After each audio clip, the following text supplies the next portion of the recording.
오늘 우리가 함께 읽은 요한복음 1장 43절에서 51절 말씀을 중심으로 해서 편견을 넘어 그리스도에게로라는 제목으로 말씀을 나눌 때 큰 은혜 되시기를 간절히 축원합니다. 많은 성도들이 진정으로 예수님을 인격적으로 만나지 못하는 이유가 무엇일까요? 요즘 제가 한 책을 지금 보면서 너무 좋아서 다시 타이핑을 하는데, 제가 지금 그 책을 똑같은 책을 역자가 달라요. 역자 번역한 사람이 달라서 이전 책도 있는데 두 권을 다 지금 제가 다시 타이핑을 하면서 다시 내가 읽으면서 많은 은혜를 받는 게, 진짜 내가 왜 다른 사람에게 영향을 주지 못하는 이유가 무엇일까 라고 하는 부분들을 생각을 하는데, 다른 게 아니더라고요. 내 영이 깨어 있지 못하니까.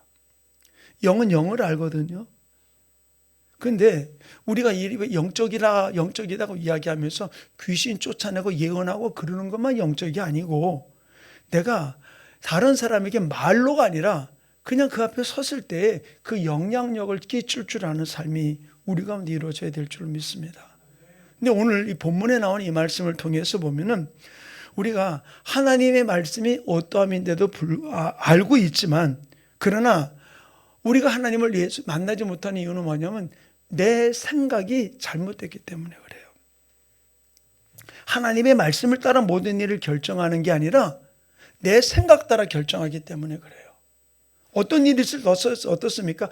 그때 내 생각 따르는 바람에 내가 실수했어. 그런 걸 알고 있음에도 불구하고 어떤 일이 있을 때마다 하나님의 말씀보다는 내 생각이 앞서는 거예요. 저도 어떤 때는 이게 하나님의 뜻인가 아닌가 분별하기 어려울 때 기도하면서 하나님 앞에 이것이 하나님의 말씀이 근거를 찾으려고 저는 몸부림을 쳐요. 우리가 어떤 면에서 내 생각이 앞서지 아니하도록 우리가 나가는 것, 이것이 굉장히 중요한 부분들 중에 하나인 것이죠. 바로 내 생각을 앞세우면서 나가게 되면은 어떤 일이 있느냐? 결코 예수님이라는 분을 경험할 수가 없는 거예요. 경험할 수가 없어요. 오늘 본문에 나오는 이 나다나엘이라고 하는 예수님의 제자가 나옵니다. 그는 예수님의 제자가 된 이야기가 오늘 본문 가운데 기록되어 있는데, 먼저 그 친구인 빌립이 예수님을 만나게 되었잖아요. 그래서 오늘 본문에 읽었습니다만, 예수님을 만나고 난 다음에 이 빌립은 너무너무 좋은 거예요. 그래서 한 고향 사람이었던 나다나엘에게 가가지고 이야기합니다. 모세가 율법에 기록된 우리가 그분을 만났다. 그분이 나사렛 예수다라고 이야기를 합니다. 그러니까 나다나엘이 뭐라고 얘기합니까? 나사렛 예수? 아니, 성경 어디에 나사렛에서 예수님이 난다고, 메시아가 난다고 그랬냐? 그러면서 거기서 뭔 선한 게 날 수 있느냐라고 이야기하는 거예요. 왜? 예수님은 어디서 난다고 그랬습니까?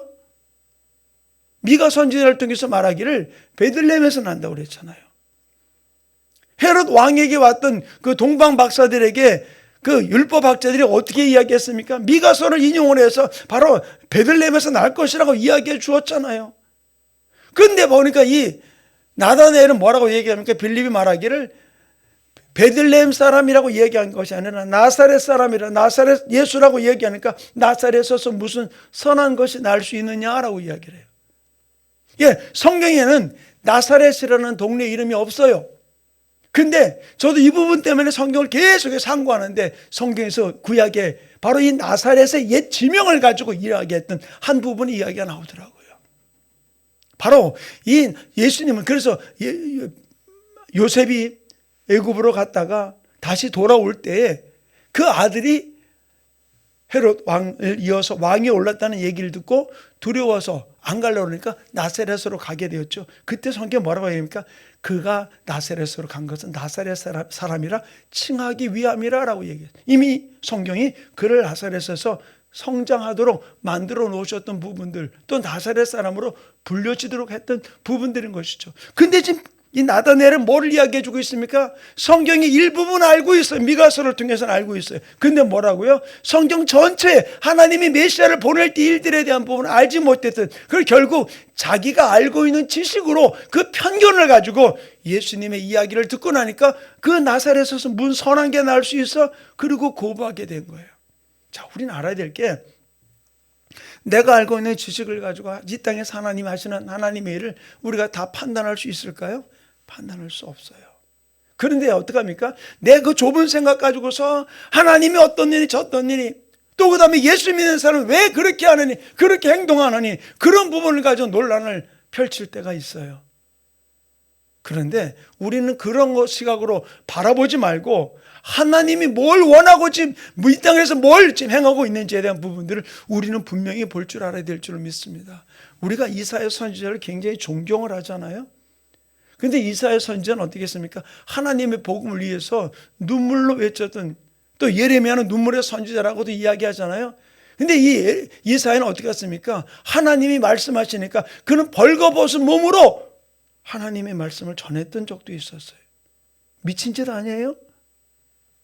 그러나 우리 인간의 눈으로 바라보는 것이 아니라 왜 그렇게 그러하여금 옷 벗고 벌거벗은 몸으로 하나님의 복음을 전하게 한 이유는 바로 무엇입니까? 그를 창피를 주기 위해서? 아니요. 하나님의 통로로 쓰기 위해서 그 자아가 깨어져야 되는 거니까. 그래도 다 옷 벗고 나가라는 얘기가 아니에요? 이사야의 자아를 깨뜨려서 하나님의 말씀이 증거되기 위해서 그와 같은 일들을 이뤘던 부분들, 이사야서 읽어보면 어떻습니까? 허리띠를 가지고 냇가에다가 묻어 놓아라. 또 며칠 있다 말고 그걸 가져와라. 다 썩어서 흐물흐물한 그거, 아무것도 쓸데없는 그 일을 왜 하겠어요? 우리의 편견이, 내가 알고 있는 좁은 편견이 하나님이 행하는 일을 가로막을 때가 너무나 많은 거예요. 그래서 오늘 제목을 편견에서 그리스도에게로, 우리가 넘어갈 줄 아는 삶이 이루어지기 원합니다. 바로 이 나다나엘이 그런 거예요. 자기가 알고 있는 좁은 성경의 지식의 편견을 가지고서 빌립이 이야기하는 나사렛 예수라는 이야기 앞에 그는 거부하고 나갔던 모습을 받아들일 수 있어요. 사랑하는 성도님, 우린 여기서 분명히 알아야 돼요. 예수님이 이와 같은 일들을 나사렛에서 겪게 된 이유는 바로 헤롯 왕 때문에 도망가서 애굽에 갔다가 다시 오는 그런 과정을 통해서 이루어졌던 일들인 것이죠. 바로 저는 이 말씀을 보면서 우리 사랑하는 우리 충만교 성도님들과 저를 포함해서 우리가 잘못된 견해, 잘못된 편견을 가지고 예수님을 오해하는 삶이 이루어지지 않기를 원해요. 화려함을 추구하는 자가 되지 말고 진실로 생명이 있는, 말씀이 있는 삶을 살아갈 줄 아는 우리 충만교회 성도들의 삶이 이루어지기를 간절히 축원합니다. 저는 우리 교인 한 분 한 분, 제가 늘 설교할 때마다 이야기하잖아요. 저는 한 분도 놓치지 않고 저 천국에서 다시 만날 수 있기를 원한다고. 참 제가 무서운 이야기 하는 거예요. 주여 주여 하는 자만 천국에 들어갈 수 없다 그랬잖아요. 내 영이 주님과 하나 된 자만이 천국에 들어가게 되는 거예요. 그럼 우리가 깨어있지 못하다면은 우리는 겉모양만 화려했지 주님과 나와는 상관없는 모습이 너무나 많은 것을 우리는 깨달아야 될 줄 믿습니다. 내가 생각하기에 옳다고 여기는 것을 우리가 주장하는 자가 되지 말고 바로 이것을 내가 옳다고 하는 것을 꺾는 것 참 어려운 일이죠. 요즘 정치권 때문에 얼마나 난리가 납니까? 한 집안에서 형제들이 막 싸우고 난리가 나는 부분들도 볼 수 있다고 그러잖아요. 근데 그게 왜 그래요? 자기 생각 가지고 나가니까 그러는 거예요. 저는 이 나라가 하나님이 통치하는 나라라고 믿습니다. 그렇다면 하나님이 일하시도록 하나님께 맡기는 거지, 내가 이쪽 편 저쪽 편 그게 중요한 게 아니라는 얘기예요. 그러므로 우리가 진실로 이 땅을 살아가면서 우리가 잘 깨달을 줄 알아야 될 줄 믿습니다.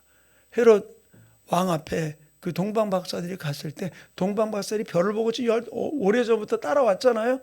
그런데 지금 예루살렘에 와서 어떤 일이 벌어졌습니까? 야, 왕은 지금 어디서 나요? 왕은 왕궁에서 난다고 착각을 한 거예요.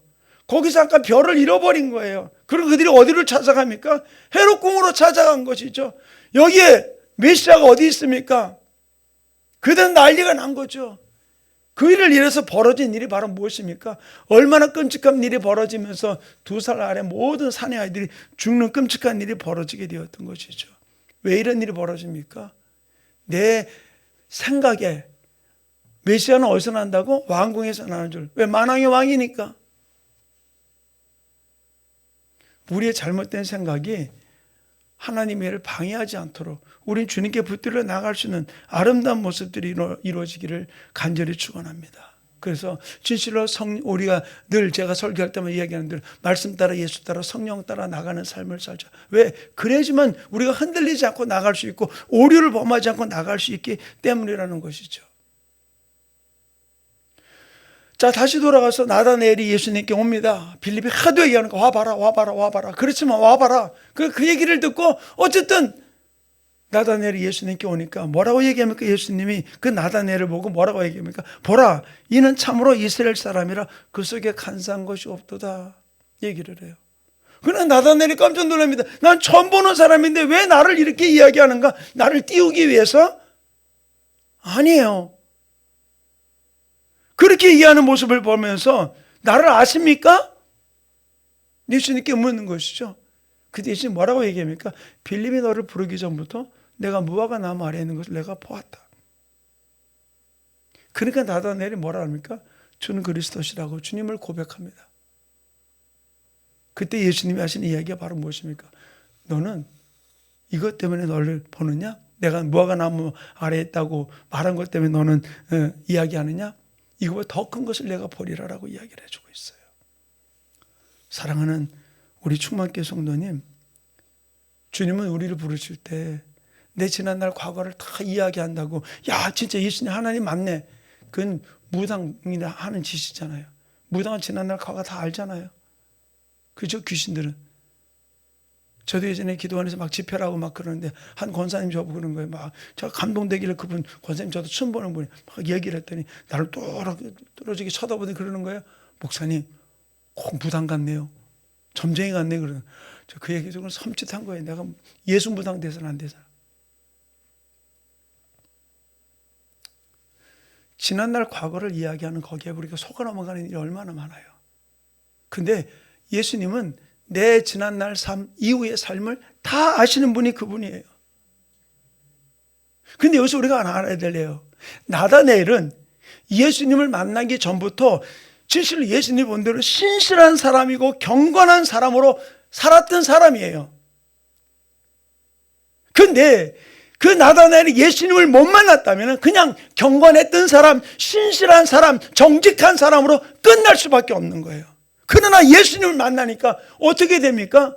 예수님과 함께 구원의 자리에 이르면서 놀란 축복의 자리에 나가고 하나님 놀란 이적을 보게 될 것이라는 이야기를 듣고 하나님의 예수님의 복음에 동참하는 하나님의 예수님의 제자가 되었던 모습을 볼 수 있어요. 사랑하는 성도님, 우리 여기서 분명히 알아야 돼요. 교회 나오면서 참 착한 사람이야. 저는 법 없이도 살 수 있는 사람이야. 예, 있죠. 그 사람 천국 갈까요? 아니요. 예수 만나야 천국 가요. 아멘. 착해서 천국 가는 게 아니고 신실해서 천국 가는 게 아니라 법 없이 사는 사람이라서 천국 가는 게 아니라 뭐라고요? 예수 만나야 돼요. 그러기 위해서 내 편견에서 벗어나서 우리는 그리스도 안으로 들어가야 되는 거예요. 수많은 사람들은 편견에 사로잡혀 있어. 이전의 아픔 때문에, 이전의 상처 때문에 그 편견 가지고서 교회를 바라보고 하나님을 바라보고 목사를 바라보고 나가니까 넘어지고 실수하는 일들을 너무나 많이 볼 수 있잖아요. 저는 우리 교회가 이제는 정신 차리고 주님을 바라보면서 달려가기 원합니다. 딱 한 가지, 오늘 여러분들과 함께 말씀 나누기 원하는 것은 딱 한 가지예요. 내 안의 편견을 무너뜨리라는 거예요. 그리고 내 강한 생각을 내려놓으라는 거예요. 쌈딱되어서는 안 돼요. 우리는 내 생각 내려놔야 돼요. 그럴 때 하나님 우리의 삶을 통해서 놀라운 일들을 풀어가는 역사가 일어나게 될 줄로 믿습니다. 세상에서 대단한 사람, 경건한 사람, 신실한 사람 아니요. 천국 못 가는 거예요. 그래서 예수님은 우리에게 이렇게 얘기해 주고 성경은 이렇게 얘기합니다. 고린도후서 10장 5절에 뭐라고 하냐면 하나님을 아는 것을 대적하여 높아진 것을 다 무너뜨리고 모든 생각을 사로잡아 그리스도에게 복종하게 하니 뭐라고요? 하나님을 아는 것을 대적하여 높아진 것을 다 무너뜨려. 이것을 옛날 개혁 성경이죠. 우리 개혁 개정을 쓰잖아요. 개혁 성경은 더 쉽게 번역을 해놨어요. 제가 그 개혁 성경을 한번 읽어볼게요. 모든 이론을 파하여 하나님을 아는 것을 대적하여 높아진 것을 다 파하고 모든 생각을 사로잡아 그리스도에게 복종하게 하니 내 모든 이론, 내 모든 선입관을 다 파하고 하나님을 아는 것을 대적하여 높아진 것을 다 파괴하고 주님 앞에 복종하라. 그러기 위해서는 제가 말씀드리잖아요. 나는 죽고 내 안에서 주님만 살아나야 돼요. 나는 날마다 죽노라는 바울의 고백과 같이 오늘 말씀을 들으면서도 우리가 말씀 앞에 우리의 생각을 꺾는다는 건 참 어려운 일이에요. 내가 볼 때 저 분명히 맞는 일인데 아니라고 이야기를 막 성질을 내면서 이야기를 해요. 그게 뭐예요? 그거 틀린다고 맞는다고 내가 천국 가는데 방해가 돼? 아니요. 괜히 그 사람하고 감정만 상하는 거예요. 딱 그럴 때 내가 느낀 게 뭐냐면은 이 내 고집으로 나가지 말고 이 일을 통해 저 사람하고 싸우라고 하나님이 붙여놨나? 그게 아니거든요. 내 모든 이론을 파하고 하나님 하나 높여진 것들을 다 파하고 하나님 앞에 엎드릴 줄 아는 삶. 내 생각을 무너뜨리는 거예요. 그래서 주님 안에서 내 선입관, 내 이론, 내 가치관 우리가 철저하게 꺾어버리고 나갈 때 내 생각이 꺾어지면 역사는 바뀌게 돼요. 아멘. 지금 우리가 우리나라 혼란한 게 뭐예요? 자기 생각이 수도 없이 많아요. 이럴 거다 저럴 거다 추측적인 언론들의 이야기들이 그것이 우리나라를 더 혼란스럽게 만들어 놓아요. 우리의 생각이 꺾어지면 역사는 달라져요. 바로 내 생각 하나가 바꿔지면은 우리 가정이 바뀌고 우리 교회가 바뀌고 이 민족이 바뀌는 역사가 일어나게 되는 줄로 믿습니다. 그러므로 저는 우리 교회가 예수 따라 말씀 따라 성령 따라 주님 바람을 끝까지 달려갈 수 있도록 하나님 내 생각과 내 편견 무너지게 엎드리게 할 수 있도록 나를 붙들어 달라고 이 민족 붙들어 달라고 우리 주여 삼창 어두하게 통성으로 기도합니다. 주여